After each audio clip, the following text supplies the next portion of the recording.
Hey Raza, what's Hey Raza, what's up? This is Chef Oz, and we're here at Cueva Bar, and this is Lauren from Copa Fina. Lauren is a frequent flyer at our wine videos. So today we are here on a Monday afternoon, literally past 5-10 minutes afternoon, August 19th, 2019.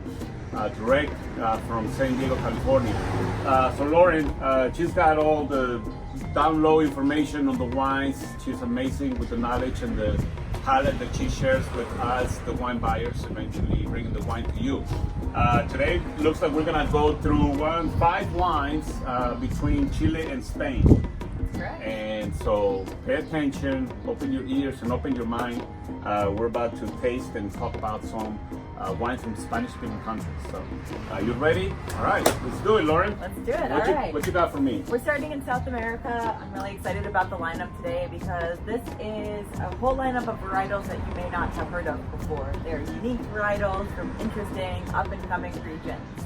So we are starting with a Chenin Blanc from Colchagua Valley, Chile. All right. All right.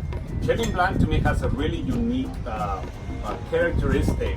It's typically sort of like between very fruity and floral. Yeah. And then it's like, that's what makes to me the Chenin Blanc. I don't know about you. Write me your comments. What is a Chenin Blanc to you? To me, it's always baked apple. That's always something that I get on the nose. That's what it is, a big apple. Yeah, it's a little baked apple. So this is a natural wine. That's, I know it's kind of a trending wine term right now. Mm-hmm. It basically means that they're not using any kind of additives, nothing taken away, nothing added. So this is Chenin Blanc that when they pick it off the vine, they put it straight into amphora or clay and let it sit for 2 months with the skins, whole berries. Then they take it off the skins and let it sit for 4 more months during the fermentation process. And then it goes into bottles. That's it. Unfined, unfiltered. There you go. How about biodynamic? Yeah, they are following the biodynamic calendar to an extent. There are things that they pick and choose, so they are harvesting with the phases of the moon, but they are not doing any irrigation. So there's no additional irrigation, but everything is as natural as possible. These are old vines from the Colchagua Valley, which is a region in Chile that is between the coastal mountain range and the Andes mountain range. So it gets a lot of Andes runoff water and sits in there, and so it's all naturally watered. Okay.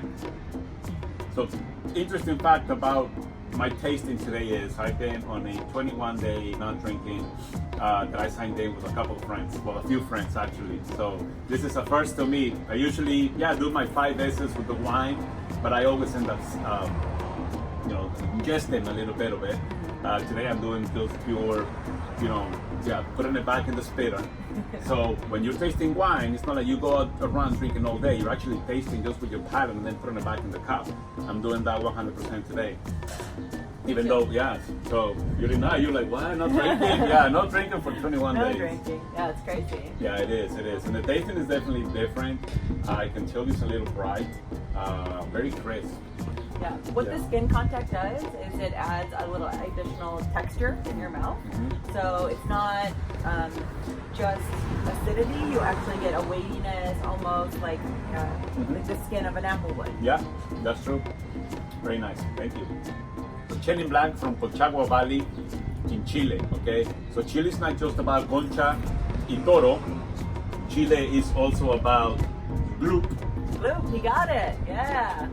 All right. And gloop is their term for like chugging. They go gloop, gloop, gloop, gloop. Yeah, that's true. That's true. Oh my gosh. It's a very chuggable wine. I haven't heard that expression in a long time, but that's so true. Yeah. That is pretty cool. Perfect. Delicious wine. Okay. We're sticking in Chile. We're moving a little bit north into the Curicó Valley. So it's still in the valley in between the coastal range and the Andes Mountains. Yeah. This is a wine that is a blend of Sauvignon and Semillon, Sauvignon Vert and Semillon. Sauvignon Vert and Semillon. Wow, Semillon. I never heard that blend before. Yeah, it's very unique. Semillon is a Bordeaux varietal, so sometimes you see it in Sauternes. Yeah. It's the main varietal at Sauternes. And Sauvignon Vert is an Italian varietal, Friulano.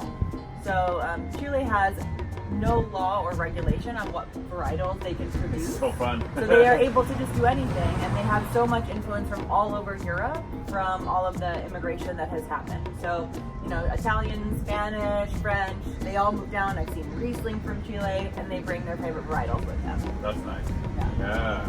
So I guess it's fair to say that a lot of New World winemaking is influenced by Europe, obviously. Absolutely. But no rules. No rules. No rules. Not as strict rules. I love it. We're outside, by the way, so if you hear a lot of noise, it's coming out from the cars passing by that you can see on the window. That's a special effect today. The cars are not behind us, they're actually in front of us. Oh, I love the smell of this one. Yeah, so these wines are called Vinos Frios del Año. They are, it means cold wines of the year, cool wines of the year. So the whole idea of this winemaker is to let the vintage really show. He doesn't want to make the same exact wine year after year and try and mock what he did on the previous vintage, because that takes a lot of effort. So instead, he lets the vintage dictate what they do. This is a little sweeter than the last one. A little sweeter. That's interesting. Yeah. So that because the Semillon is typically very dry. It depends on, the sweetness depends on the ripeness of the grape at harvest. Okay. So he is letting this perhaps take a little bit longer on the grape, or not ferment all of the sugars out into alcohol, because it is a lower alcohol wine. Okay. Yes, I've experienced it that the Chenin Blanc is typically sweeter to me than a Semillon or a the Vert. What is it called? The Sauvignon Vert, so Sauvignon Green. Yes. Right? Yeah. Cool.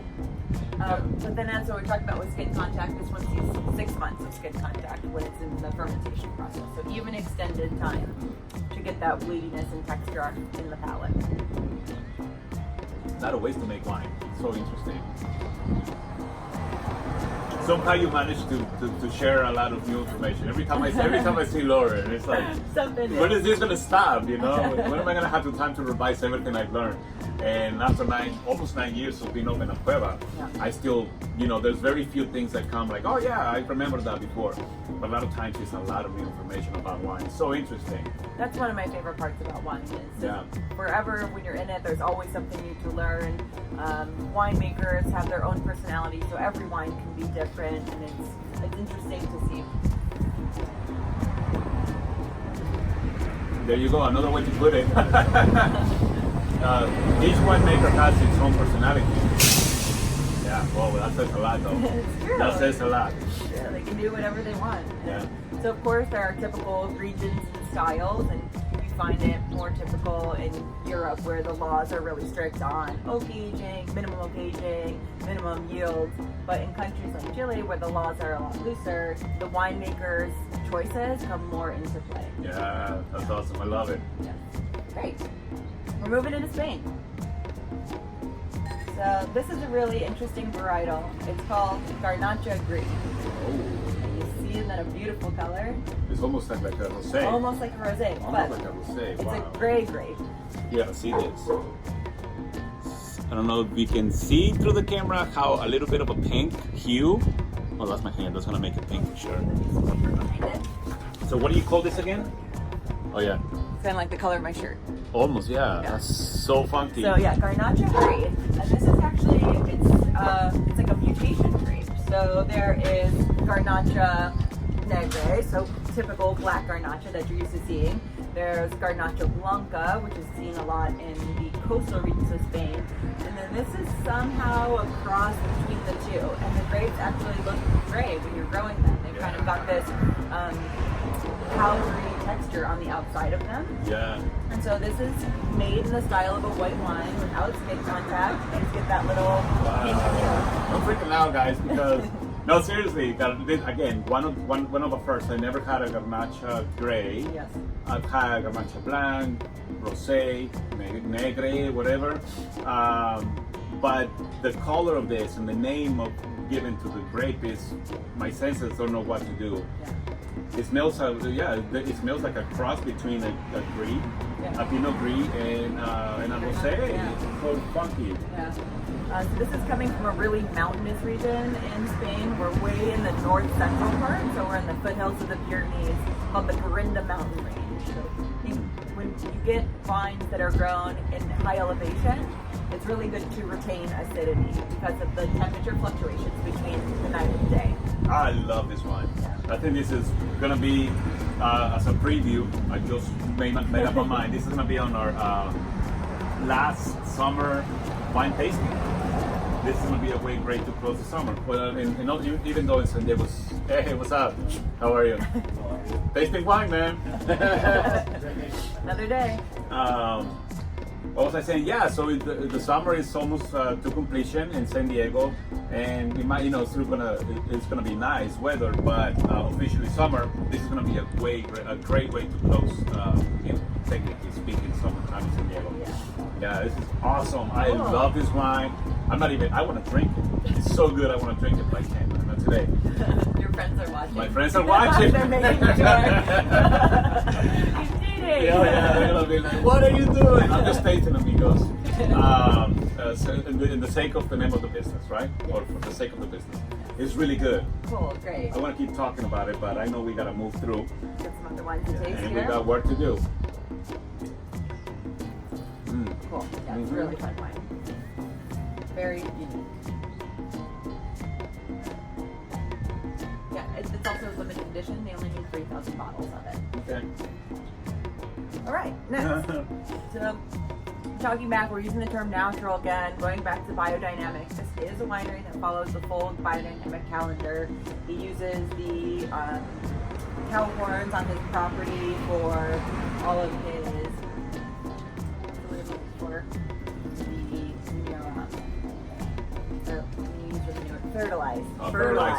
fertilize. So yeah, you use your whole property, cow horns that get stuffed with manure, and then that goes back to fertilize the property. It's really interesting stuff, but it's all basically giving what you're taking from the earth, you're giving back to it. Yep. So this is a unoaked Carignan. Carignan previously was kind of known to be a varietal that tasted really harsh, kind of like brambly, and had really sharp tannins.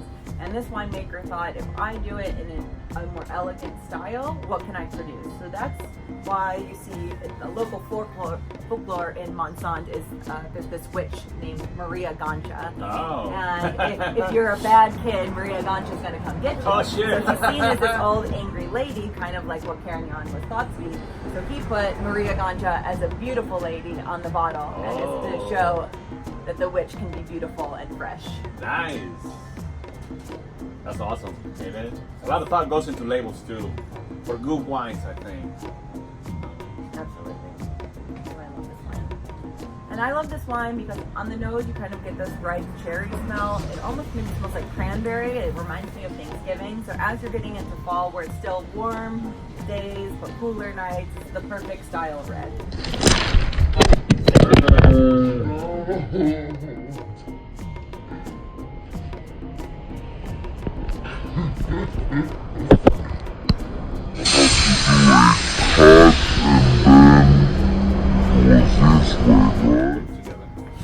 Alright, so the camera fell, in case you were wondering. That's gonna be a fun slow motion. Wow! Yeah. You saw it too. We're back on it. Alright, so La Bruja. ¿Dónde está La Bruja? Maria Gancha. That was the name of the witch. That's pretty cool. So that was a very coastal, Mediterranean coastal grown wine. Coastal Mediterranean. Yeah. Okay. So we're in Catalonia. Okay. North of Barcelona. South of Barcelona on that one, but okay. Like an hour and a half south of Barcelona. Okay. Right along the coast. Nice. Kind of where they grow Tapas. Okay. Charello. Yes. So now we're moving across the country, staying in the north. This is coming from a region called Val de Oras, the Valley of Gold. And it is an indigenous varietal there called Mencia. Oh.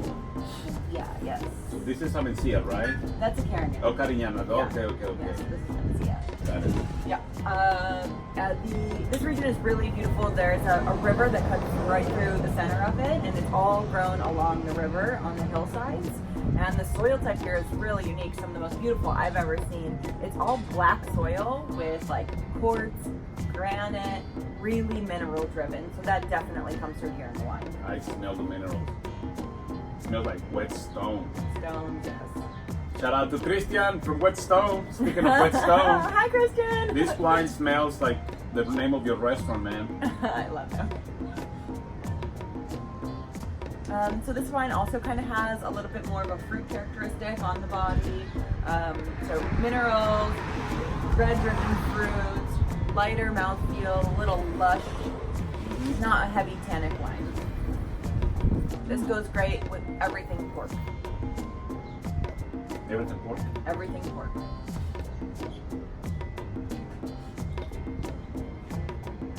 I made some ranchero beans yesterday. So beans and some vegetables and bacon. I wonder how this will taste with that. Some ranchero beans.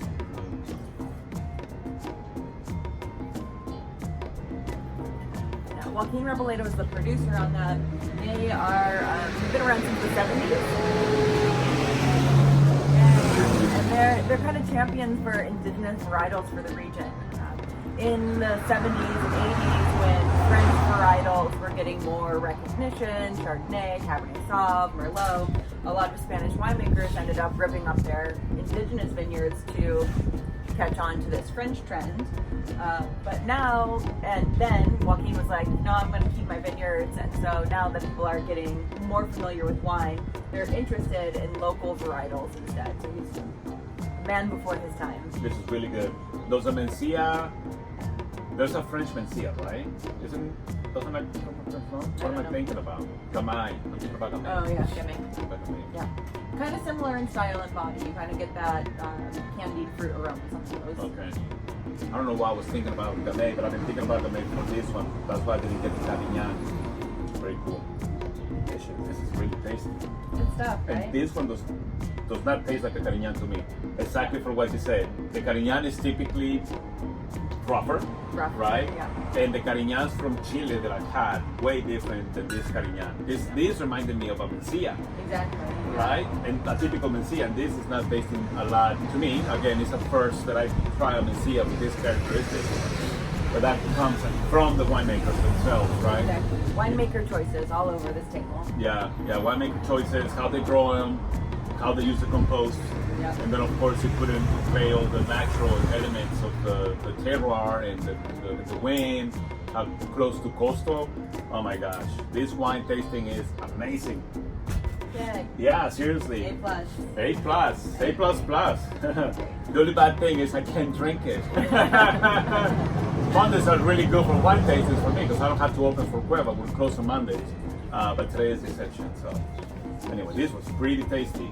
Anything else you'd like to share about these wines, Lauren? Found in San Diego selected restaurants, right? Yeah, these are all over San Diego, mostly finding them at restaurants. These are all really limited production wines, so unfortunately not available in grocery stores. Okay. So seek out a few restaurants. Let's see, Di Giamara up in Oceanside, if you're ever up there. Okay. Juniper and Ivy in Little Italy. Boom. And Tribute in North Park. Okay, they all have have these wines. Awesome. And the rest, yeah, go out and search. We'll find them. Yeah, we have we constantly carry some of Lauren's wines here at Cueva Bar. So definitely look out for these and the wine tasting coming up first weekend in September.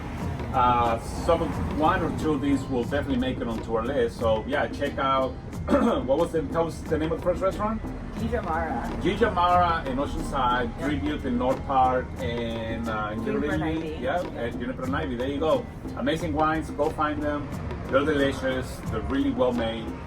Taking in consideration the environment. Absolutely. And natural, and some with biodynamic characteristics. I wish I could drink it more right now. So, without further ado, thank you so much. Thank you, Lauren. We'll see you on the next episode of Tasting Wine here at Cueva Bar. Cheers. Cheers. Yeah, salud.